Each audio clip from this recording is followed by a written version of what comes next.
Hi, beautiful. We're reading today in A Course in Miracles in the text, chapter 13, The Guiltless World, and we're in section 6, Finding the Present.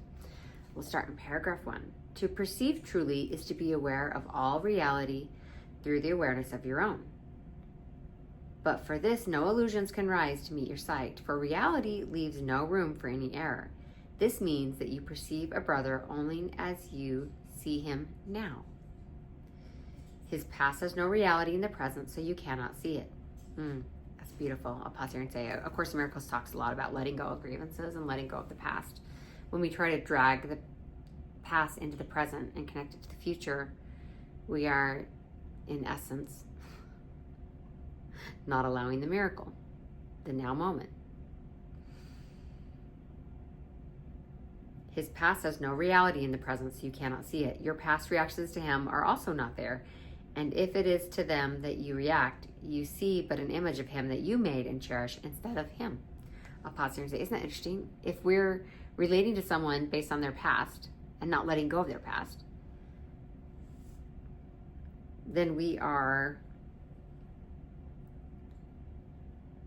relating to an image that we made up instead of that real person in the now moment, who they are right now, right here, right now.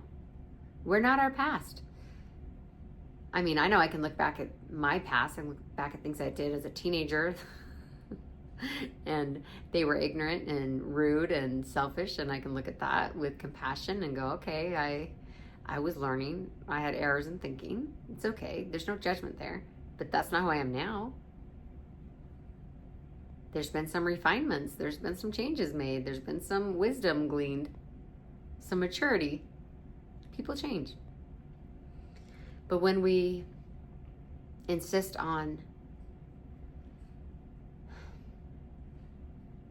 dragging the past into the present moment, then we're not able to see who they are now. We're just seeing a projection. In your questioning of illusions, ask yourself if it is really sane to perceive what was as now. If you remember the past as you look upon your brother, you will be unable to perceive the reality that is now. You consider it natural to use your past experience as the reference point from which to judge the present. Yet this is unnatural because it is delusional. When you have learned to look on everyone with no reference at all to the past, either his or yours as you perceived it, you will be able to learn from what you see now. For the past can cast no shadow to darken the present unless you are afraid of light. And only if you are would you choose to bring darkness with you, and by holding it in your mind, see it as a dark cloud that shrouds your brother and conceals their reality from your sight. This darkness is in you. I'll pause here and say, we're getting called out here a little bit about projection. I heard a quote once that we don't see others as they are, we see others as we are. The Christ as revealed to you now has no past, for he is changeless, and in his changelessness lies your release. For if he is as he was created, there is no guilt in him. No cloud of guilt has risen to obscure him, and he stands revealed in everyone you meet because you see him through himself. To be born again is to let the past go and look without condemnation upon the present. I'm going to read that again because that is the crux of the miracle. To be born again is to let the past go and look without condemnation upon the present. Wow, isn't that beautiful? Wow. The cloud that obscures God's Son to you is the past. And if you would have it past and gone, you must not see it now. If you see it now, in your illusions, it has not gone from you, although it is not there. Time can release as well as imprison, depending on whose interpretation of it you use. Past, present, and future are not continuous unless you force continuity on them. Isn't that an interesting concept? Let's pause here and just reflect on that. Past, present, and future are not continuous unless you force continuity on them. You can perceive them as continuous and make them so for you, but do not be deceived and then believe that this is how it is. For to believe reality is what you would have it be according to your use for it is delusional. You would destroy time's continuity by breaking it into past, present, and future for your own purposes. You would anticipate the future on the basis of past experience and plan for it accordingly. Yet by doing so, you are aligning past and future and not allowing the miracle which could intervene between them to free you to be born again. Wow. Let's just pause here and reflect on this. Oh, it's so profound. It's so beautiful. It applies to us too. Not just others, not just our brothers and sisters. This is individual too. We can allow the miracle to intervene between our past and us now. Because you're not your past, and you're not your past mistakes. And you're not your past errors and thinking. You're not that. You are who you are right now in this now moment.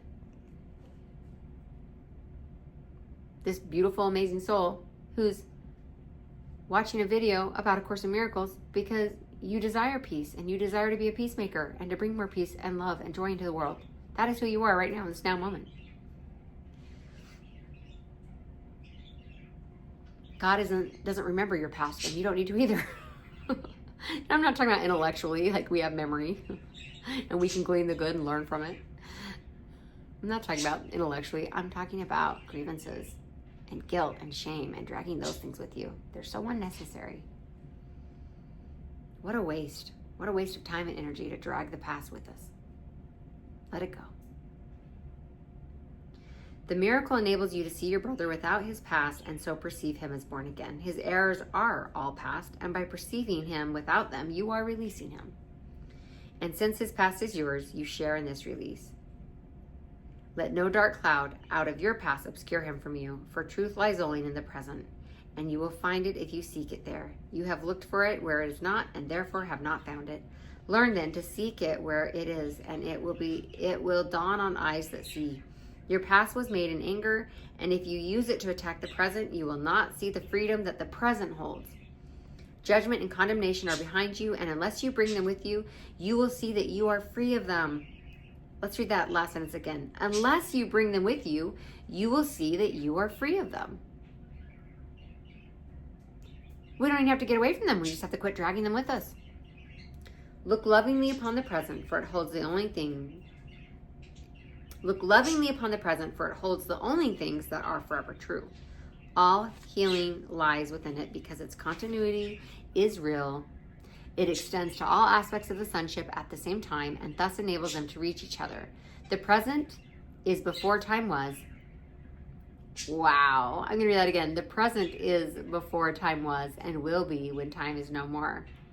In it are all things that are eternal, and they are one. Their continuity is timeless, and their communication is unbroken, for they are not separated by the past. Only in the past can separate, and it is nowhere. Okay, let's end here for today. Only in the past can separate, and it is nowhere. So separation isn't real. It's a delusion.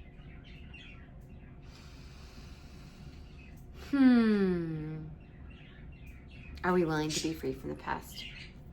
Set ourselves free and set others free. I am, and I invite you to join me. I love you. Thank you for being here. See you soon.